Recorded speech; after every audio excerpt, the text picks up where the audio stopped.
Hello student, आज हम start करते हैं नई यूनिट रासायनिक बल गतिकी, केमिकल काइनेटिक्स।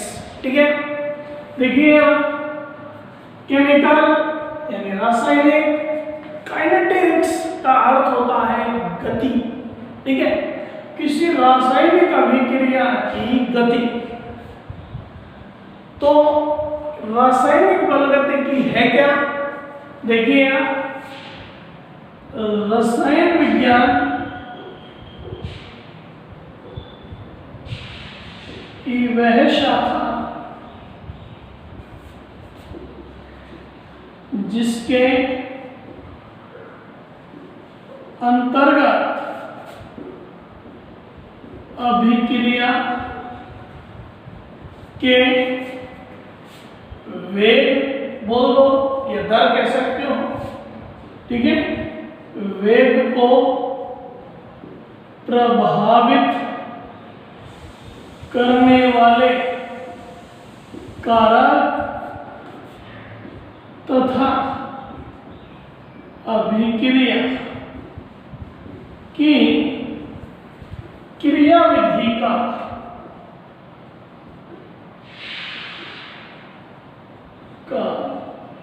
अध्ययन किया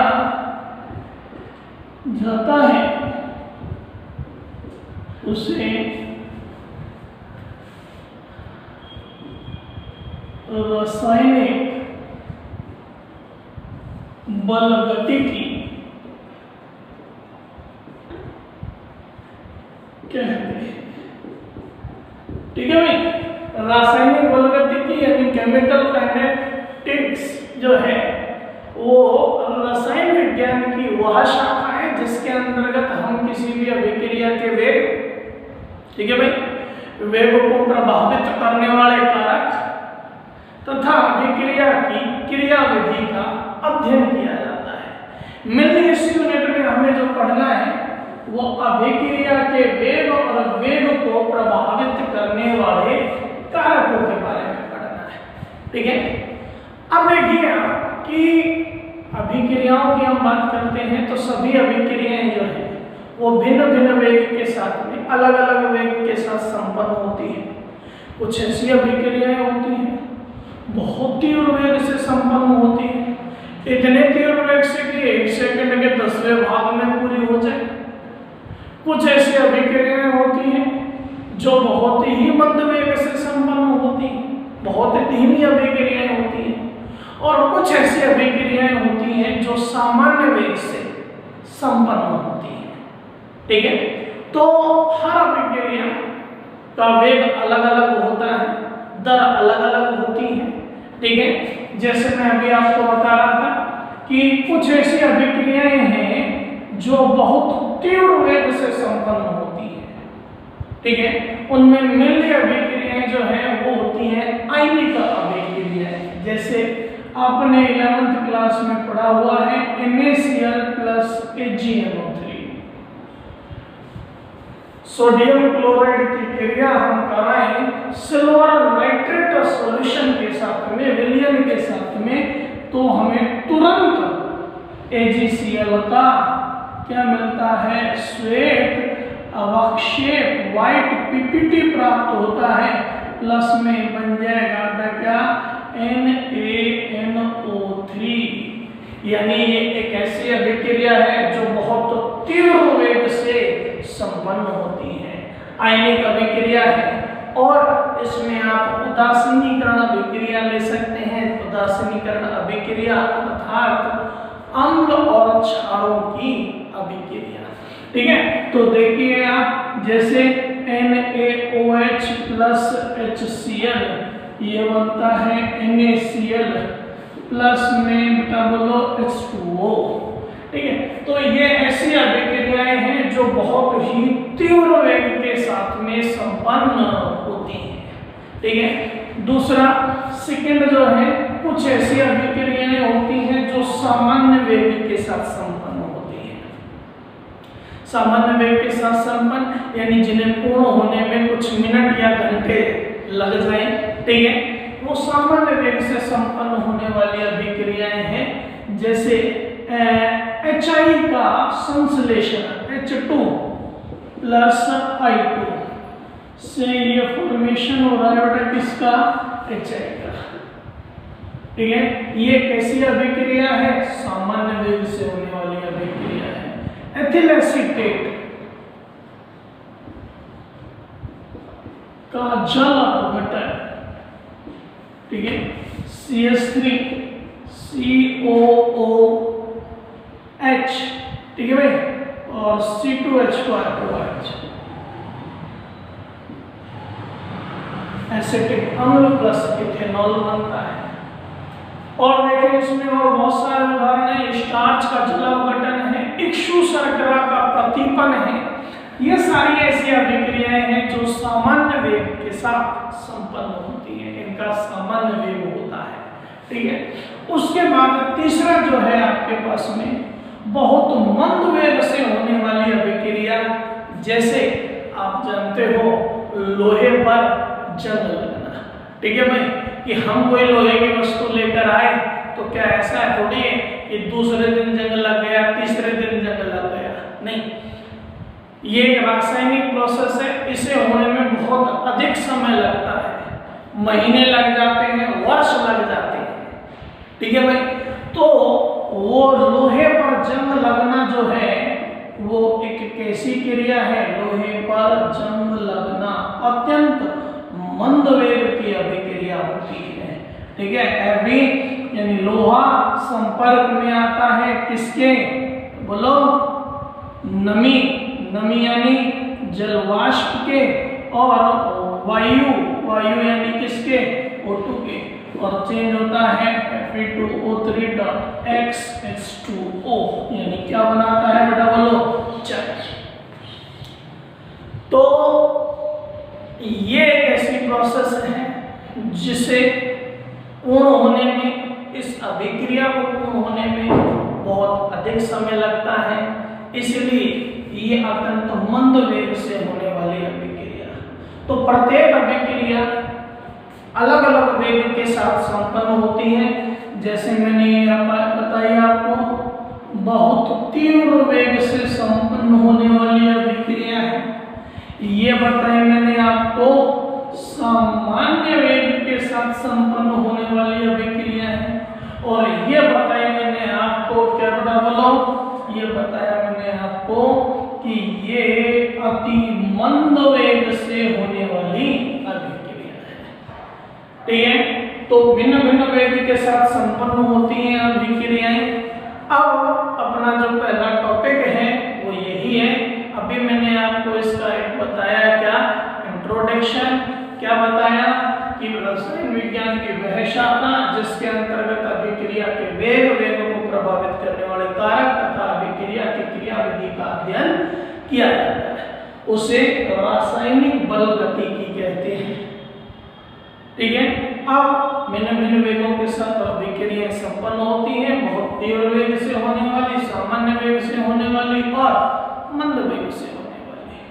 अब जो अपने पास में टॉपिक है वो सबसे पहला टॉपिक है अभिक्रिया वेग, ठीक है भाई, कि हमें अभिक्रिया वेग के बारे में पढ़ना है।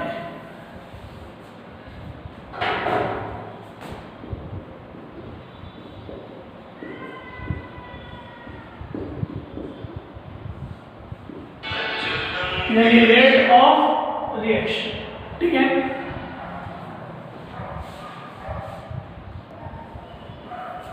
अभिक्रिया वेग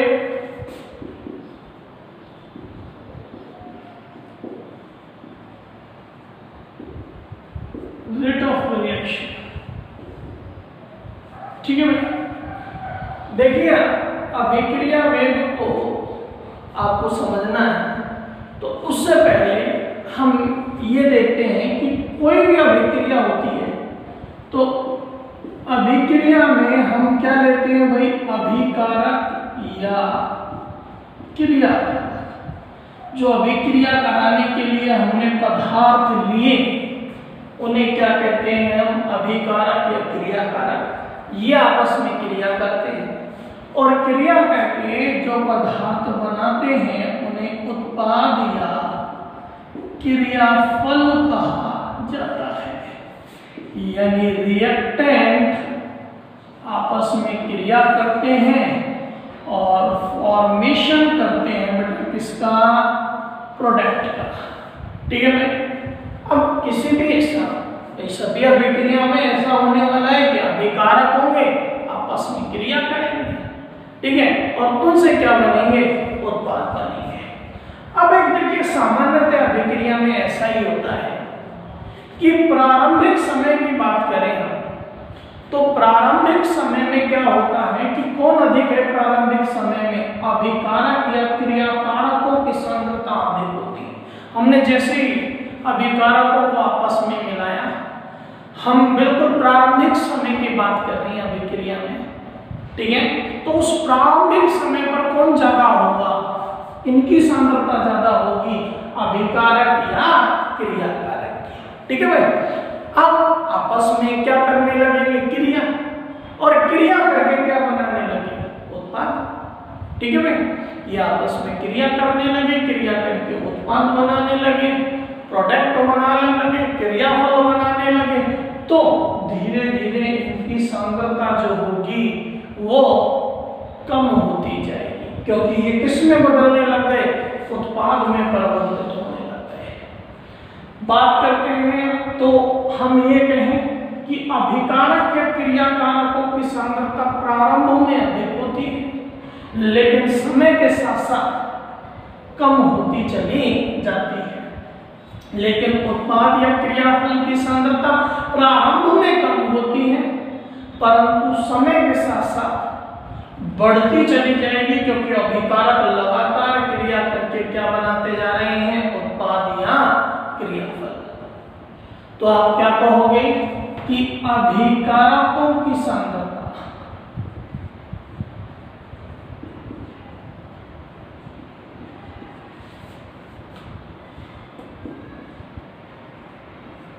समय के साथ साथ कम होती जाती है,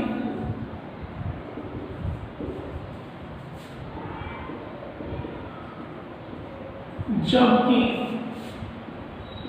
उत्पाद की सांद्रता समय के साथ साथ अभिक्रिया के दौरान समय के साथ साथ बढ़ती जाती है। ठीक है। जैसे हम एक छोटा सा एग्जांपल लेते हैं कि समझाने के लिए बता रहा हूं मैं, ये एक एग्जांपल ले रहे हैं कि ये R से बन रहा है P, यानी रिएक्टेंट से बन रहा है प्रोडक्ट। T बराबर 0 समय की बात करें, T बराबर 0 समय का मतलब है कि जैसे ही हमने अभिकारकों को मिलाया और स्टॉपवॉच स्टार्ट की, तो उस स्थिति पर जैसे ही हमने मिलाया तो उस स्थिति पर केवल और केवल कौन होंगे, अभिकारक, उत्पाद भी। अभिकारक की सांद्रता हमने मान ली 10, मैं एक एग्जांपल ले रहा हूं समझाने के लिए, ठीक है, और उत्पाद की सांद्रता है कितनी, 0। हम T बराबर 0 समय की बात कर रहे हैं, जब हमने उसको मिलाया तुरंत स्टॉपवॉच स्टार्ट कर दिया, ठीक है। T बराबर 1 सेकेंड पर ये हो गया 8, तो ये बन गया 2, ठीक है भाई। T बराबर 2 सेकेंड में ये हो गया 6, तो ये हो गया 4। T बराबर 3 सेकेंड में ये हो गया कितना बेटा, बोलो 4, तो ये हो गया 6। T बराबर 4 सेकेंड में ये हो गया कितना, कि ये हो गया 2 और ये हो गया कितना। तो हमने एक एग्जांपल लिया है और इस एग्जांपल से देखो आपको पता चल रहा है क्या, कि अभिकारकों की जो सांद्रता है वो समय के साथ साथ, ठीक है, देखो क्या होती जा रही है, कम, जबकि उत्पाद की सांद्रता जो है वो समय के साथ साथ बढ़ती जा रही है। ठीक है भाई। तो ये आपको मैं बताना चाह रहा था। अब देखिए आप इसमें कि हम ग्राफ प्लॉट करते हैं ग्राफ खींचते हैं।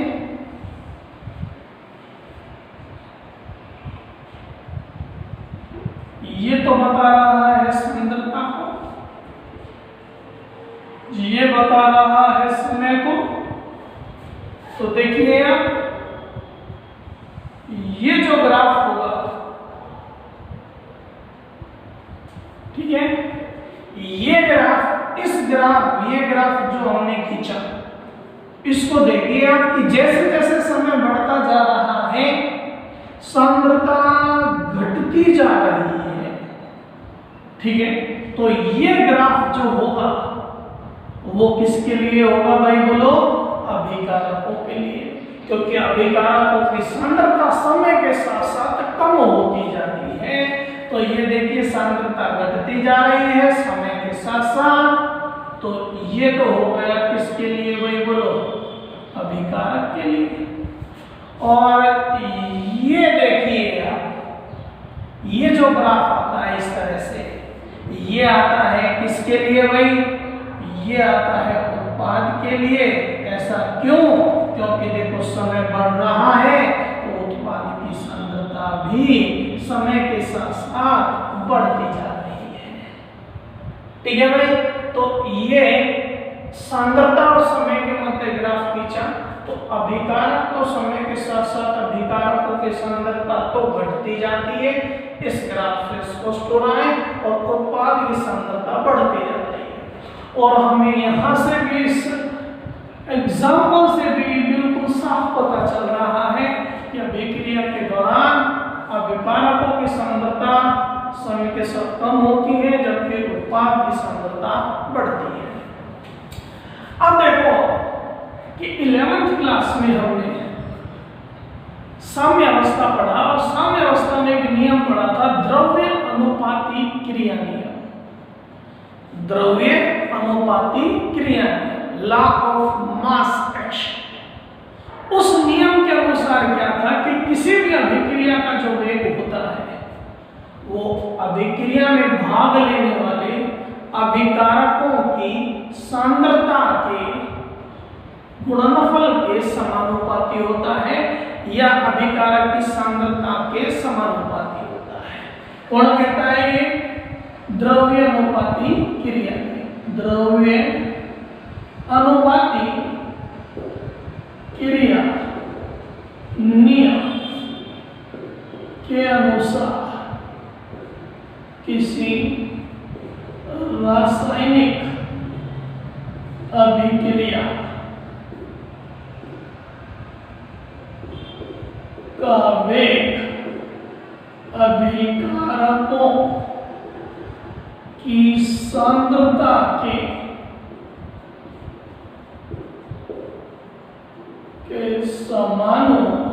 समानुपाती होता है। किसी भी अभिक्रिया का वेग अभिकारकों की सांद्रता के क्या होता है भाई? समानुपाती होता है, ठीक है।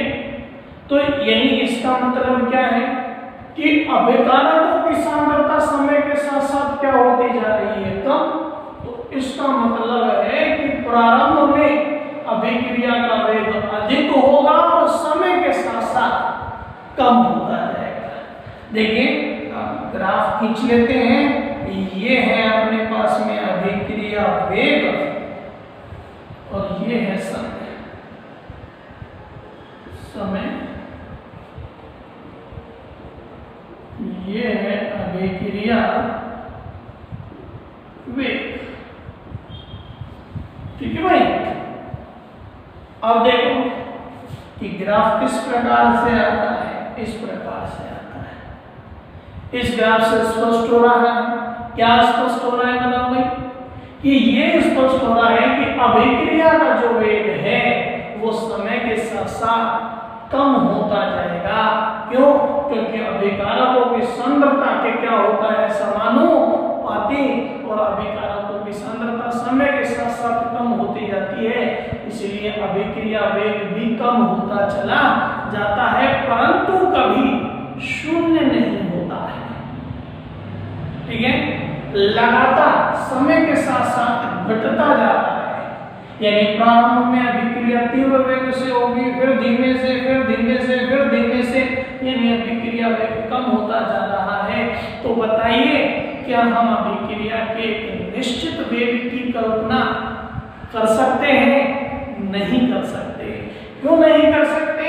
क्योंकि देखिए आप अभिक्रिया का जो वेग है वो लगातार समय के साथ घटता जा रहा है, निश्चित नहीं है वेग। एक निश्चित वेग की कल्पना हम नहीं कर सकते, इसलिए अभिक्रिया के वेग को कई रूपों में व्यक्त किया जाता है, जिनमें सबसे पहला है कौन सा बेटा बोलो? औसत वेग। दूसरा है अपने पास में तात्क्षणिक वेग, इंस्टेंटेनियस रेट, और तीसरा जो है वो है प्रारंभिक वेग। ये तीन प्रकार के वेग अपने पास में है, औसत वेग, तात्क्षणिक वेग और प्रारंभिक वेग। ठीक है भाई। अब देखिए आप इसमें सबसे पहला हम पढ़ते हैं भाई औसत वेग, कि भाई क्या है औसत वेग, किसे कहते हैं हम औसत वेग। तो औसत वेग पढ़ाने से पहले मैं आपको ये बताना चाह रहा हूं कि मैंने अभी बताया कि अभिक्रिया के हम निश्चित वेग की कल्पना नहीं कर सकते, क्योंकि अभिक्रिया का वेग समय के साथ साथ क्या होता जा रहा है? घटता जा रहा है। एक निश्चित वेग की कल्पना नहीं की जा सकती। तो औसत वेग अपन काम में लेते हैं, जैसे हम भी औसत वेग काम में लेते हैं। जैसे हम एक उदाहरण लेते हैं कि हम गए अलवर से जयपुर, मान लिया मैंने, लगभग दूरी जो है 150 किलोमीटर है। ठीक है भाई। अब हम सुबह 6 बजे चले, 9 बजे पहुंचे, कितना समय लगा? 3 घंटा।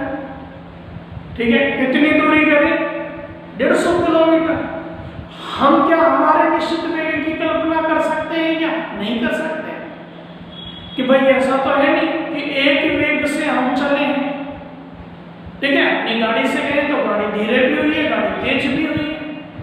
तो हम ऐसा कहते हैं कि हम जयपुर पहुंच गए 3 घंटे में, यानी हमारी रफ्तार की, हमारा वेग था 50 किलोमीटर प्रति घंटा, जो हमने निकाला कैसे? चली गई दूरी बटे लगा समय। ठीक है। जो आया अपने पास में। ठीक है। इसी प्रकार से अभिक्रिया का क्या लिया जाता है? औसत वेग लेते हैं। अब अभिक्रियाओं के औसत वेग, यहां तो हमने क्या कहा कि चली गई दूरी बटे लगा समय, लेकिन अभिक्रियाओं के लिए कहते हैं हम क्या? कि अभिकारक और उत्पाद की सांद्रताओं में परिवर्तन बटे परिवर्तन में लगा समय। ठीक है। औसत वेग के बारे में ऐसा कहा जाता है कि अभिकारक या उत्पाद की सांद्रता में परिवर्तन बटे परिवर्तन में लगा समय। तो देखो अब टॉपिक है अपने पास में क्या?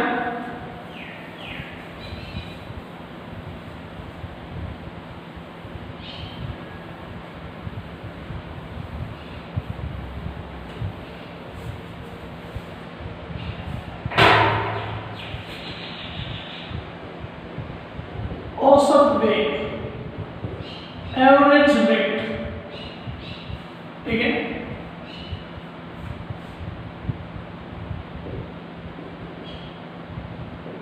इकाई समय में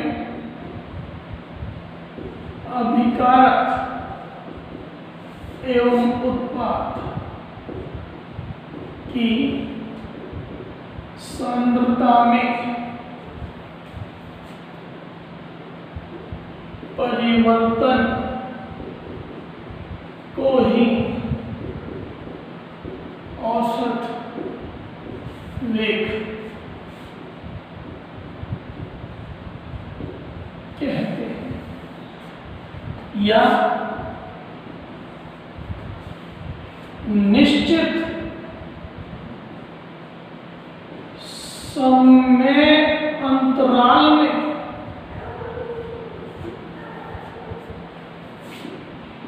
अभिकारक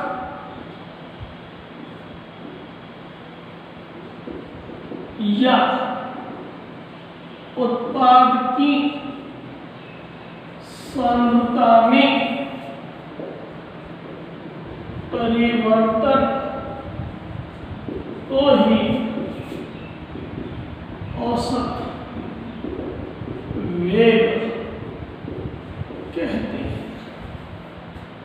ठीक है, यानी औसत वेग जो होगा,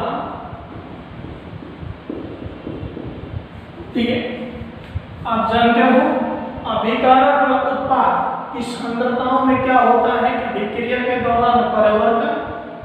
एक एग्जांपल दिया और इस एग्जांपल से हम देखो साफ साफ पता चल रहा है कि जितनी अभिकारक की सांद्रता कम होती है उतनी अभिकारक उत्पाद की सांद्रता बढ़ जाती है। ठीक है, इसलिए ऐसा कहा जाता है कि औसत वेग बराबर प्लस माइनस अभिकारक या उत्पाद की सांद्रता में परिवर्तन बटे परिवर्तन में लगा समय। ठीक है, हम ये कहते हैं कि यदि सांद्रता परिवर्तन डेल्टा सी और समय परिवर्तन डेल्टा टी है तो औसत वेग हो जाएगा क्या बेटा बोलो, plus minus delta C upon delta T, अर्थात plus minus C2 minus C1 बटे T2 माइनस T1। अंतिम सांद्रता माइनस प्रारंभिक सांद्रता, अंतिम समय माइनस प्रारंभिक समय। अब अपने पास में जो बात आती है वो ये आती है कि भाई ये प्लस और माइनस क्यों है। ठीक है, कि सूत्र में हमने क्या किया कि ये प्लस और माइनस क्यों लगाया हमने। ठीक है, हमने औसत वेग लिखा, औसत वेग बराबर plus minus delta C upon delta T, ये हमने लिखा। तो ये देखिए, आप देखो प्लस माइनस इसलिए आता है, माइनस चिन्ह जो होता है अभिकारकों की सांद्रता में कमी को व्यक्त करता है,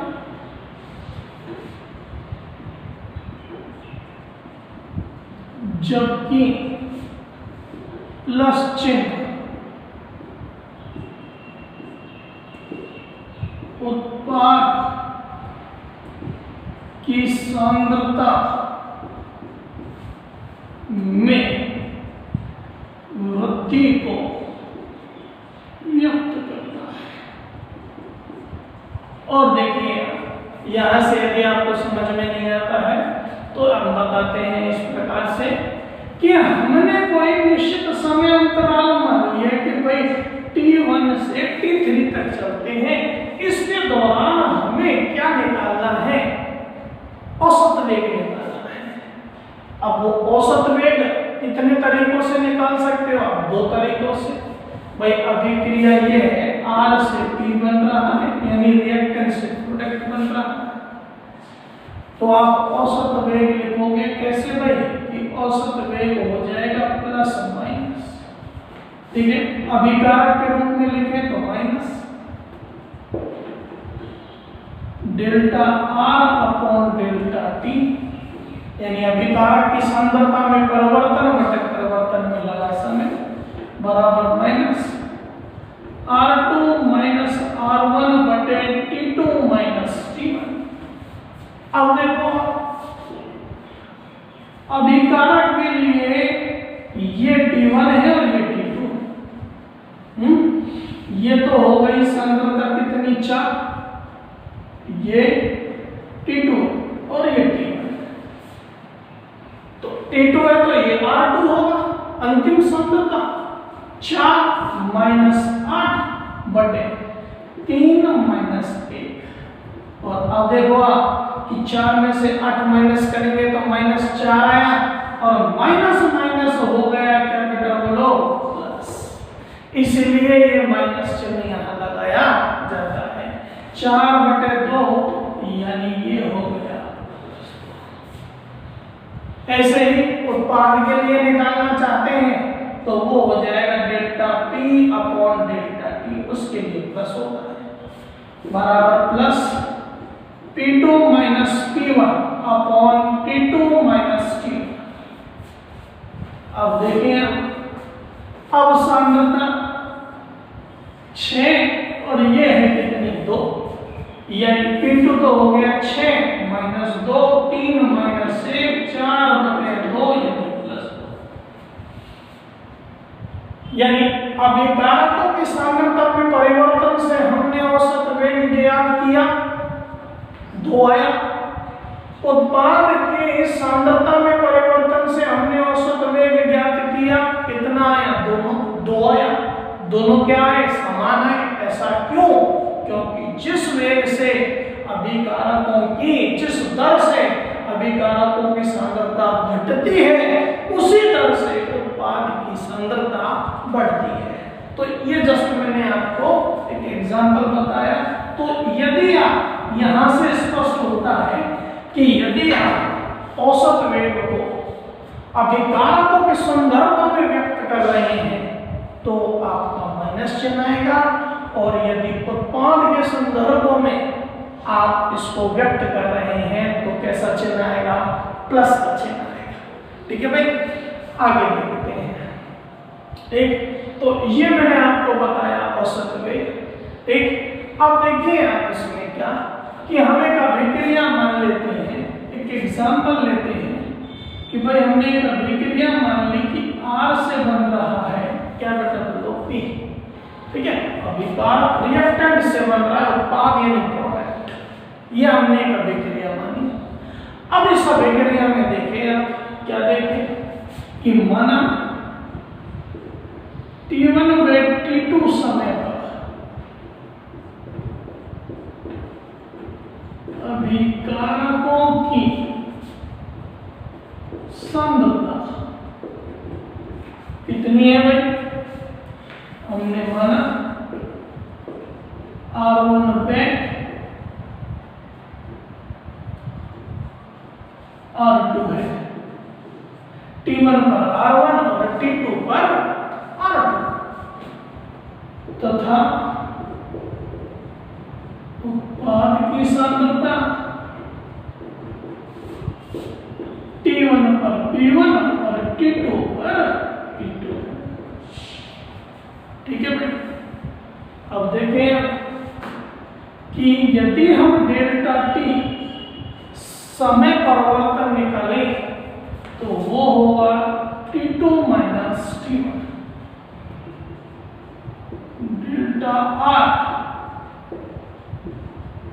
R2 minus R1 delta P2 minus P1। ठीक है, यह अपने पास में होगा कि ये अभिकारकों की सांद्रता और ये है उत्पाद की सांद्रता, ये इनमें परिवर्तन बताती है। अब औसत वेग अभिकारक के संदर्भ में, औसत वेग भाई किसके संदर्भ में? अभिकारक के संदर्भ में। तो हम लिखेंगे क्या? औसत वेग बराबर माइनस चिन्ह। अभी बताया मैंने माइनस किसके लिए, कब? जब हम औसत वेग को अभिकारकों के संदर्भ में व्यक्त कर रहे हैं। तो अभिकारकों की सांद्रता में परिवर्तन डेल्टा R/डेल्टा T बराबर माइनस R2 माइनस R1 बटे T2 माइनस T1। ठीक है, औसत वेग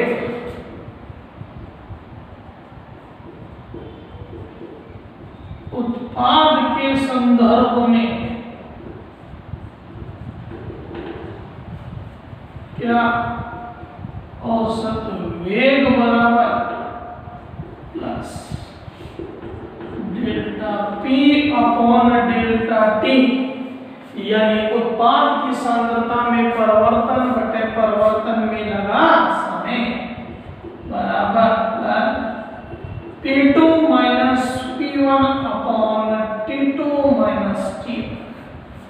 ठीक है, अतः औसत वेग को कितने तरीके से आप ज्ञात कर सकते हैं? दो तरीके से। कैसे कि औसत वेग, अतः औसत वेग बराबर minus delta R upon delta T बराबर plus delta P upon delta T। तो ये हमने एक एग्जांपल लिया। ठीक है भाई, आपको मैंने बताया है क्या औसत वेग? इकाई समय में अभिकारक या उत्पाद की सांद्रता में परिवर्तन। इकाई की बात कर रहे हैं तो नीचे आ गया समय, ऊपर आ गया सांद्रता में परिवर्तन। औसत वेग, ठीक है, या फिर निश्चित समय अंतराल में कोई भी दो समय अंतराल लिए आपने, उसके मध्य आपको अभिक्रिया का औसत वेग निकालना है। तो कैसे निकलेगा? निश्चित समय अंतराल में अभिकारक या उत्पाद की सांद्रता में परिवर्तन को ही क्या कहते हैं? औसत वेग। औसत वेग बराबर प्लस माइनस अभिकारक या उत्पाद की सांद्रता में परिवर्तन बटे परिवर्तन में लगा समय। सांद्रता परिवर्तन डेल्टा सी और समय परिवर्तन डेल्टा टी है, तो सूत्र हो जाएगा औसत वेग बराबर plus minus delta C upon delta T plus minus C2 minus C1 upon T2 minus T1। अंतिम सांद्रता प्रारंभिक सांद्रता, अंतिम समय प्रारंभिक समय। ठीक है, यहाँ पर यदि हम इस औसत वेग को अभिकारक के संदर्भ में व्यक्त करते हैं तो माइनस चिन्ह होता है, और उत्पाद के संदर्भ में व्यक्त करते हैं तो प्लस चिन्ह होता है। ऐसा इसलिए क्योंकि माइनस चिन्ह अभिकारकों की सांद्रता में क्या होती है? कमी को व्यक्त करता है, जबकि उत्पाद की सांद्रता में होती है वृद्धि को व्यक्त करता है। कौन सा चिन्ह? प्लस चिन्ह। आगे देखिए, ये आपको मैंने एग्जांपल बताया। ठीक है, तो ये अपना हुआ औसत वेग के बारे में। ठीक है,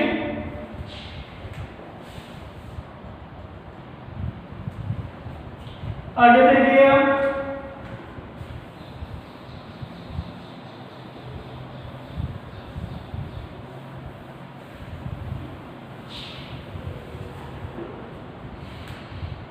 इसी को हम ग्राफ द्वारा समझाना चाहें तो ये देखिए,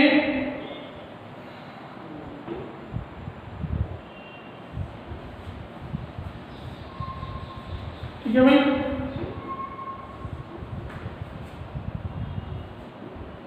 ये है अभिकारकों की सांद्रता और ये है बेटा क्या? अपने पास में समय। ग्राफ जो है वो आपको पता है किस तरह से आना है? ग्राफ इस तरह से आना है। ठीक है भाई, ये ग्राफ आना है। अब देखिए, ये तो हो गया t बराबर कौन सा समय? 0। ये मैंने माना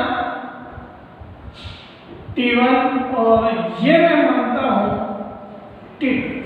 ध्यान देना, ये t1 समय पर सांद्रता जो है अभिकारक की वो ये है इस प्रकार से। ये कौन से समय पर हो गई भाई? t1 समय पर।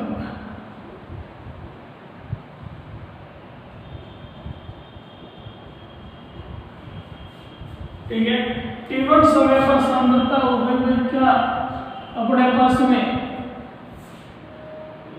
ये हो गई R। ठीक है, और T2 समय पर जो सांद्रता है वो हो गई अपने पास में जो है, ये देखिए आप कितनी? R।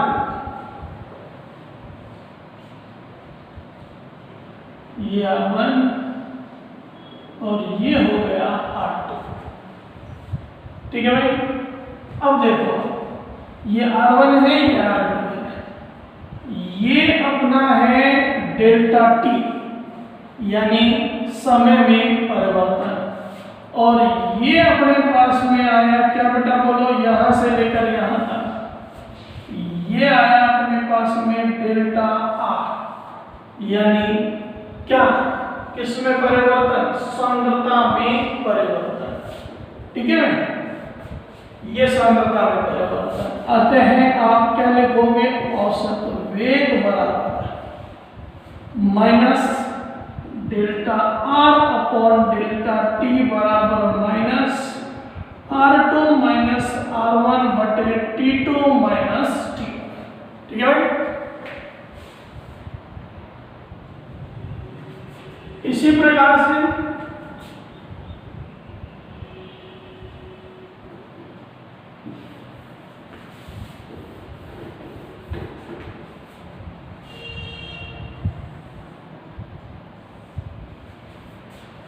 ठीक है, ये है उत्पाद की सांद्रता। ठीक है भाई,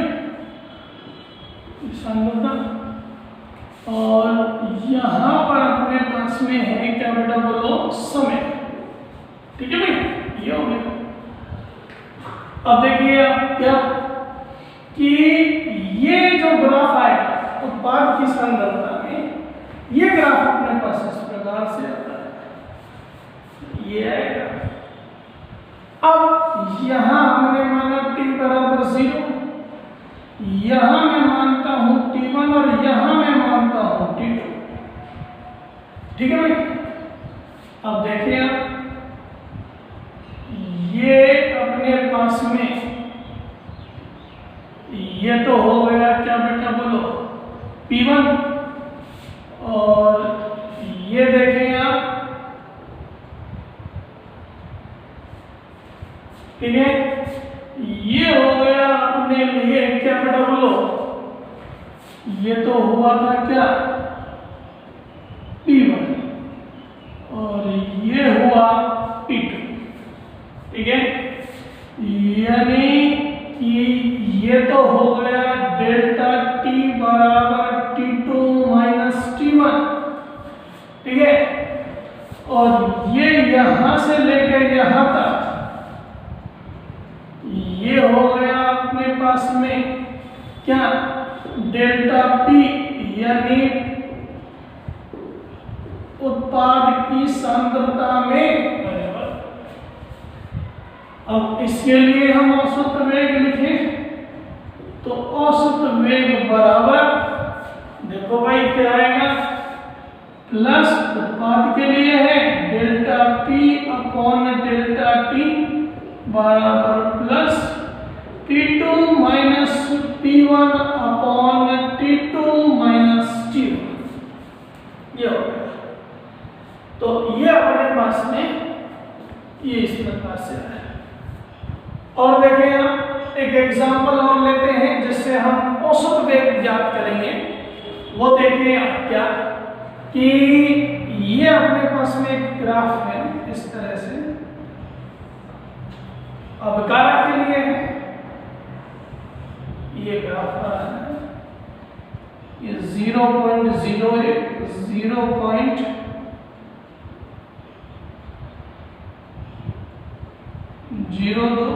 0.03, 0.04, 0.05। ठीक है भाई, ये अपने पास में। हाँ, एक बात और ध्यान रखना इसमें आप, कि औसत वेग की जो इकाई है वो क्या होगी, ऊपर क्या होता है, सांद्रता में परिवर्तन, यानी ऊपर वाला पद तो होता है सांद्रता और नीचे वाला होता है समय। तो सांद्रता में परिवर्तन यानी सांद्रता तो हो गई मोल प्रति लीटर, और नीचे है अपने पास में समय, समय हो गया सेकेंड। ठीक है भाई, यानी ये हो गया अपने पास में मोल लीटर इनवर्स और सेकेंड इनवर्स, मोल प्रति लीटर इनटू सेकेंड। ये क्योंकि देखिए आप, ऊपर वाला पद कहीं पे भी देख लो आप, किसको व्यक्त कर रहा है, सांद्रता को। सांद्रता हमने ली मोल प्रति लीटर में, और ये हो गया समय सेकेंड में, वो लीटर इनवर्स सेकेंड इनवर्स, ये सांद्रता ही है।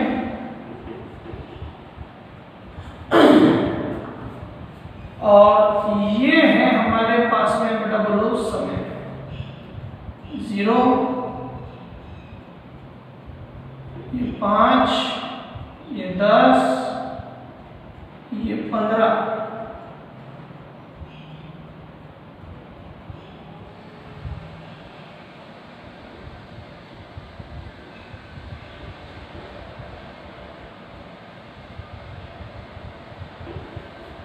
ठीक है, ये 20, ये 25। समय है सेकंड में, सांद्रता है मोल प्रति लीटर। ठीक है भाई। अब देखें यहाँ, ये जो अपने पास में 5